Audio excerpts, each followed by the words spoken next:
The first time I saw Jalen Carter, he was a blur of muscle and charisma, sprinting across the field like he owned every inch of it. By the time I heard his name, it was already a legend at Westview College, whispered in the halls like a prayer. Min Gwyn, was just the quiet sophomore who'd rather hide in the library than cheer at a football game. But fate doesn't care about your plans. It was a crisp September afternoon in Boulder when Professor Hargrove cornered me after calculus, her eyes sharp behind her glasses. "Min, you're tutoring Jalen Carter. His grades are slipping, and he needs to stay eligible for the team." I froze, my backpack slung over one shoulder. "Jalen Carter? The quarterback? I don't even know him." "You're my best student," she said, unyielding. "He needs help, and you need the extra credit. Start tomorrow." I wanted to argue, but her tone left no room. That night, I lay awake in my dorm, staring at the ceiling, my stomach twisting. Jalen Carter wasn't just a jock. He was the jock, 6'2", broad-shouldered, with a smile that could charm a statue. And me? I was the kid who'd spent high school dodging bullies and burying myself in books to escape the weight of being different. Vietnamese American, gay, and painfully shy. Tutoring the campus god was a nightmare waiting to happen. The next day, I trudged to the library's study room, clutching my calculus textbook like a shield. Jalen was already there, sprawled across a chair, his Letterman jacket slung over the table. His dark eyes flicked up as I entered, and he grinned. A slow, easy grin that made my chest tighten. "You're Min, right?" His voice was deep, warm, like he was inviting me into a secret. "Heard you're a genius." I sat down, avoiding his gaze. "I'm just here to help you pass." He laughed, low and rumbling. Straight to the point. I like that. We started with derivatives, but it was clear Jalen's mind was elsewhere. He doodled plays on his notebook, his pen moving with the same confidence he showed on the field. I tried to focus, explaining chain rules, but his presence was overwhelming. His cologne, his casual leans toward me, the way his knee brushed mine under the table. I told myself it was nothing, that he was just being friendly. But every time he looked at me, really looked, it felt like he saw something I'd spent years hiding. Over the next few weeks, tutoring became a routine. Twice a week, same study room, same nervous flutter in my stomach. Jalen was smarter than he let on, picking up concepts when he actually tried. But he was also infuriatingly distracting, cracking jokes or telling stories about games, his teammates, his life. He grew up in Atlanta, he said, raised by a single mom who worked 2 jobs. "She's my hero," he admitted one day, his voice softer than usual. "Keeps me grounded." I didn't want to like him. I didn't want to notice the way his laugh lines crinkled or how his hand lingered when he passed me a pencil. But I did, and it scared me.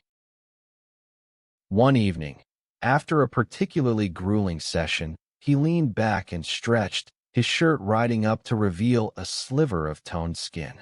"You ever go to games, Min?" I shook my head, my face burning. "Not my thing. You should come to one. See me in action." He winked, and I nearly dropped my pen. "I'll pass," I muttered, but he just grinned wider. That night, I dreamed of him, his voice, his eyes, the way he said my name like it mattered. I woke up in a cold sweat, my heart racing. This was dangerous. I was nobody, and he was Jalen Carter. Falling for him would only end in disaster. But disaster has a way of sneaking up on you. By mid-October, Boulder's leaves had turned fiery red, and so had my resolve to keep things professional with Jalen. But he made it impossible. During our sessions, he'd lean closer, asking questions that had nothing to do with calculus, my favorite books, my hometown, why I was always so quiet. "You're like a puzzle, Min," he said once, his eyes locked on mine. "I'm going to figure you out." I brushed it off, but his words stuck. I started noticing things about him, too. The way he fidgeted when he was nervous, how he always carried a worn photo of his mom in his wallet. He wasn't just the golden boy. He was human, and that made him even more dangerous. One rainy afternoon, the library was nearly empty, the patter of rain against the windows drowning out my thoughts. Jalen was struggling with integrals, his frustration palpable. "This is pointless," he groaned, tossing his pencil down. "I'm never going to get this." "You will," I said, softer than I meant to. "You're not dumb, Jalen. You just need to slow down." He looked at me, his expression unreadable. "Why do you care so much?" I froze, my throat tight. "I'm your tutor. It's my job." He leaned forward, his voice low. "Is that all it is?" My heart pounded so loud I was sure he could hear it. I mumbled something about practice problems and changed the subject, but the air between us had shifted. It wasn't just tutoring anymore. It was something heavier, something I couldn't name. The next week, he showed up late, his usual swagger dimmed. His eyes were red, his jaw tight. "Rough day," he muttered, slumping into his chair. "Want to talk about it?" I asked, surprising myself. He hesitated, then sighed. "Coach is riding me hard. Says I'm distracted. And my mom, she's been sick. Nothing serious, but it's stressing me out." I didn't know what to say, so I just listened. He talked for an hour, about the pressure to perform, the expectations piling up, the fear of letting everyone down. I saw a side of him I hadn't before, raw and vulnerable, and it cracked something open in me. "You don't have to carry it all alone," I said quietly. "You've got people who care." He looked at me, his gaze piercing. "Like who?" "You." I swallowed hard, my face burning. "Yeah, like me." For a moment, neither of us spoke. Then he reached across the table, his fingers brushing mine. It was brief, electric, and gone too soon, but it left me reeling. That night, I couldn't sleep. I kept replaying that touch, that look. I told myself it was nothing, that Jalen was straight, that I was reading too much into it. But the next session, he was different, quieter, more intense. When I explained a problem, he watched me like I was the only person in the world. "Min," he said suddenly, as we were packing up, "can I ask you something personal?" My stomach dropped. "Sure. You ever feel like you're hiding something? Something big?" I stared at him, my pulse racing. "All the time." He nodded, like he understood. Then he stood, slinging his bag over his shoulder. "See you at the game Friday. I'm holding you to it." I didn't go to the game. I couldn't. The thought of seeing him under those stadium lights, surrounded by screaming fans, felt like too much.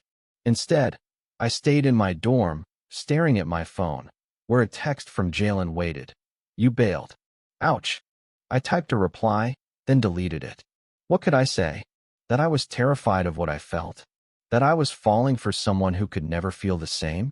The following Monday, Jalen was waiting outside the library before our session, his hands shoved in his pockets. "You didn't come," he said, his voice low, almost hurt. "I had stuff," I lied, avoiding his eyes. He stepped closer, his presence overwhelming. "Min, what's going on? You've been weird lately." "I'm fine," I snapped, pushing past him into the study room. But I wasn't fine. I was a mess, caught between wanting to run and wanting to stay.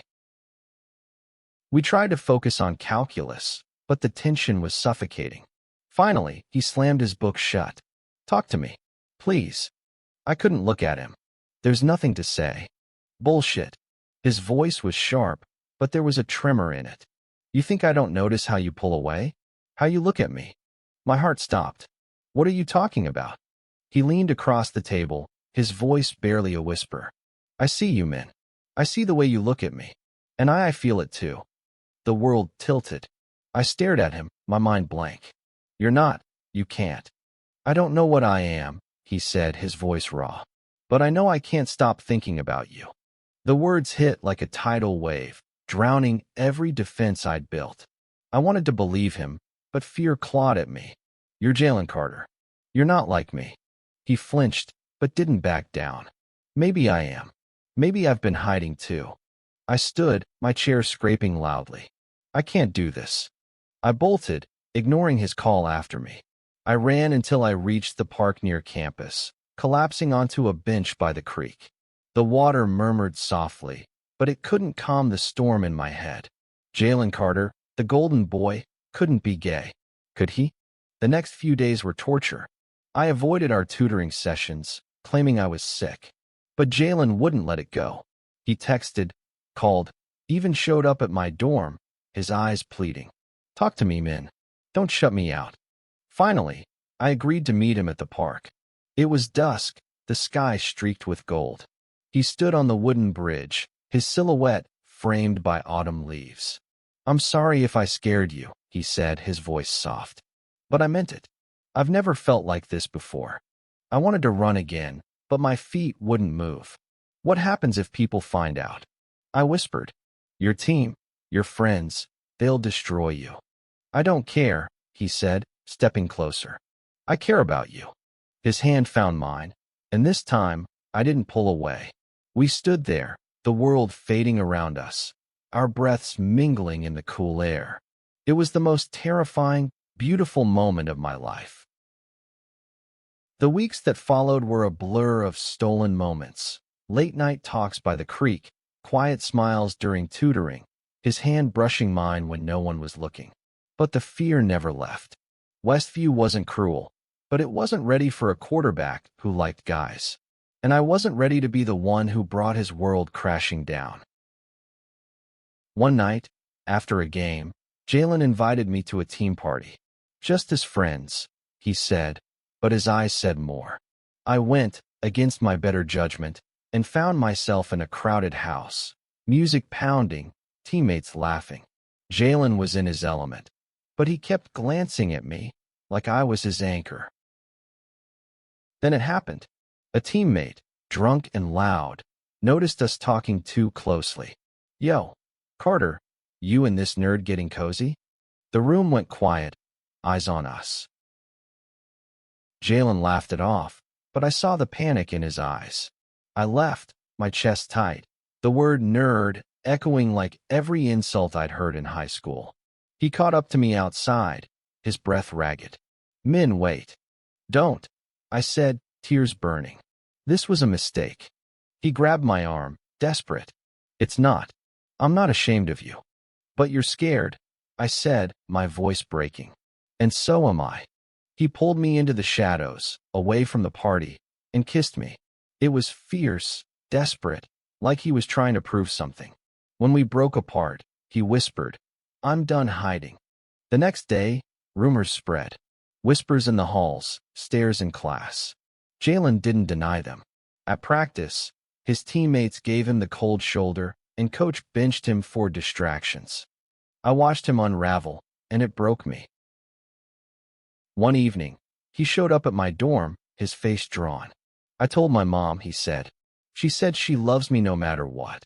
I stared at him, stunned. What about the team? They'll get over it. Or they won't. But I can't lose you. We talked until dawn, about fear, love, and the future. He decided to come out publicly, to face the storm head-on. I stood by him, terrified but proud, as he posted a statement online, simple and honest. I'm Jalen Carter, and I'm gay. I'm still me. The backlash was brutal, trolls, hate mail, even threats. But there were allies too, teammates who stood up, professors who spoke out, strangers who sent support. Through it all, Jalen held my hand, his strength anchoring me. By spring, things had calmed. Jalen was back on the field, not as the star, but as himself. We walked across campus together, no longer hiding, our fingers intertwined. The world hadn't changed, but we had. And as we stood on that same bridge where it all began, he whispered, You didn't ruin my sanity, Min. You saved it. I smiled, my heart full. You saved mine too.